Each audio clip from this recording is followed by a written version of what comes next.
Hello, I am so lucky তুমি আমার boyfriend. এটা তো স্বাভাবিক কথা ম্যান। তুমি লাকি, আমি যে তোমার বয়ফ্রেন্ড, তুমি লাকি, স্বাভাবিক ম্যান। এটা তুমি বুঝছো এতদিনে? হ্যাঁ, আই এম সো ব্লেসড। তুমি আমাকে কতগুলা ভালোবাসো, আমার হ্যাঁ। সব আবদার রাখো, আমি যখন যেটা বলি করো, এই শোনো, যেটা আবদার আমি করি হ্যাঁ ওটা এটা শুনো। সবসময় আবদার রাখি, যেটা বলি সেটা শুনি। তার মানে এই না যে এখন আমি ব্যস্ত আছি, তো না শুনো, বেরোবো একটু। কথা শুনো না। 5 মিনিটে বেরোতে হবে। তুমি না বলছো আজকে বাসায় থাকবা সারাদিন।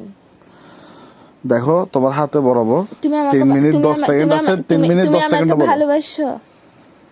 বাসি তাহলে ফুচকা খেতে ইচ্ছা করতেছে। তো ফুচকা খাও গা, কেয়ারে যাও। না, ফুচকা এনে দাও না। চকবাজার যাও না, কেয়ারে না, যাও। বাসায় বসে ফুচকা খাইতে তাহলে ইচ্ছে বাসায় বসে বসে বানাও, ইউটিউব দেখে দেখে ফুচকা বানাও। ফুচকা এনে দিতে বলতেছি তোমাকে, বাসায় ফুচকা এনে দাও না।